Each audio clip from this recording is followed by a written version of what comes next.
Welcome back to Three and Out. I'm Brian Carter alongside James Horton with our special guest Cris Carpenter. Chris, you were also a member of the 1993 inaugural Florida Marlins expansion team, and you were taken in that expansion draft. Describe what it's like being on a brand new team, and what kind of goals and aspirations did they have that were different from the Cardinals? I went to the Marlins. It was after my third year, so I was basically one of the veterans on the team, and I had to be a leader for the young guys. We didn't have a lot of expectations. When you've played Major League Baseball, it's more of a survivor game. You just want to make it through the year. We knew we probably would struggle that first year. One of my highlights of my career was the first Marlin game that we beat the Dodgers 6-3, and I was able to pitch the 8th inning in that game. So I remember going in the clubhouse after the game, and the owner and the president being in there, and there was a celebration of so many people winning that first game, and we went and lost the next 9 in a row. So it was short-lived. But I had a great time, loved living in Fort Lauderdale, and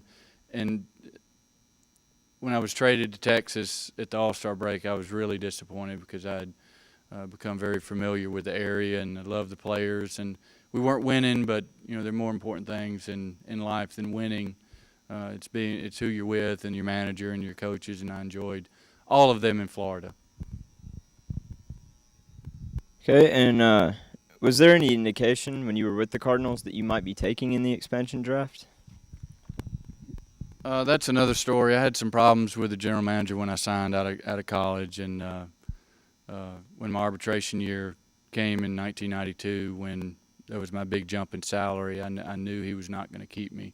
But that's okay. Baseball is a business, and I was able to play for Joe Torre in St. Louis, and those are the types of people that I miss. When you get with a manager that uses you in the right way and doesn't overuse you or doesn't underuse you, you tend to want to stay with those guys. And that was probably my biggest disappointment.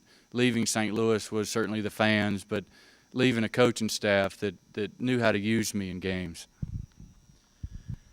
So we're going to start a wordplay segment. We're going to toss out several names, and hopefully you'll give us your reaction to those names. Gary Sheffield, you had a chance to play with him. What was he like?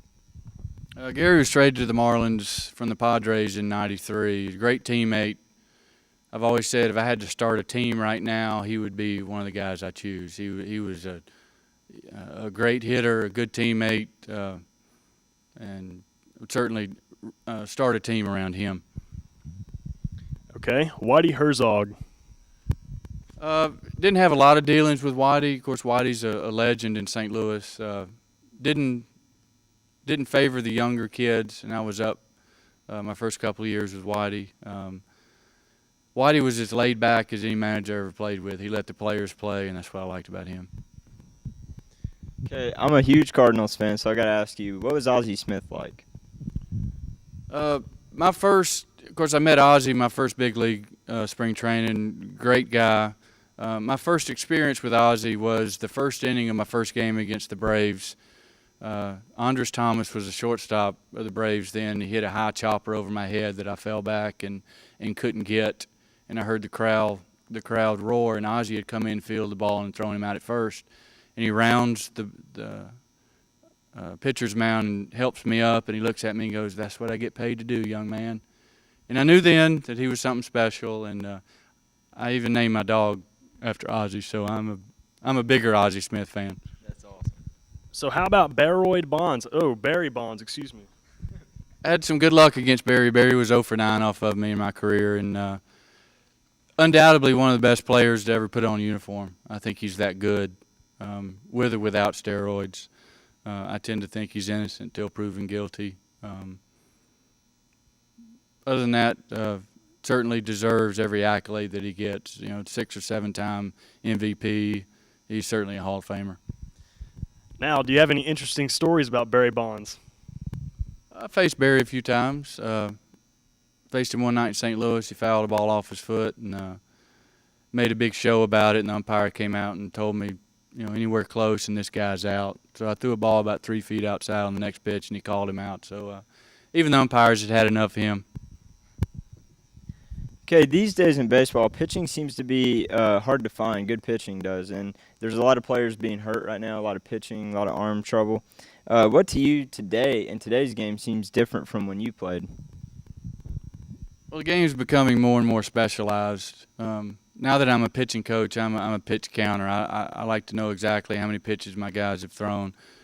I think that's pretty much out the window now. You know, when Smoltz and those guys throw 118, 120 pitches with the force that they throw it with. What I do like about baseball is you have middle relievers and closers and short relievers, and you know, basically now a starter only has to go 5 innings and he leaves it to the bullpen. A lot of these guys that are still pitching, I wish I hadn't retired so early. You know, with the talent that I see out there, the old veterans. There's a lot of money to be made in baseball. That's what's keeping most guys around. You talked about Gary Sheffield earlier, and he had some comments regarding racial discrimination in baseball. When you played, were there any evidence of racial discrimination that you dealt with or you experienced?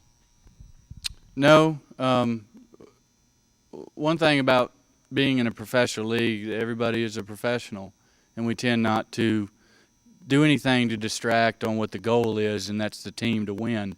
It turns out to be an individual game because nobody makes money for me except me. But the good players tend to be team players. I didn't see any of that. I played with Jose Canseco, who admitted taking steroids. I never saw him take steroids. That certainly wouldn't be something that you do out in the middle of the clubhouse in front of everybody. So we tend to believe, you know, what happens in the clubhouse stays in the clubhouse. That's why when a player comes out and says this is happening, it's kind of a rule of thumb that you don't say things that happen in the clubhouse. It stays there. I think a lot of players get offended when the truth really comes out. But you know, baseball players are human. They have problems. They go through, you know, a lot of things. But I didn't see anything like that. So, when you were growing up, I mean, who were your favorite athletes? I mean, who did you watch in baseball, football, and basketball? Probably people listening won't know who I'm talking about. I used to idolize a guy named David Thompson who went to North Carolina State and played basketball and with the Denver Nuggets. I idolized Earl Campbell as a runner with the Houston Oilers. Was not a big baseball fan. Probably my favorite player was Jim Rice with the Red Sox. I was more of a basketball, football, and didn't idolize a lot of people just because you know, TV, you didn't see baseball games, but only on Saturday, and you know, basketball games didn't come on. We didn't have the baseball, the sports world like we do today on every channel, and but I was too busy being a kid and playing to idolize anybody. Okay, when you come back, we'll have more from Cris Carpenter.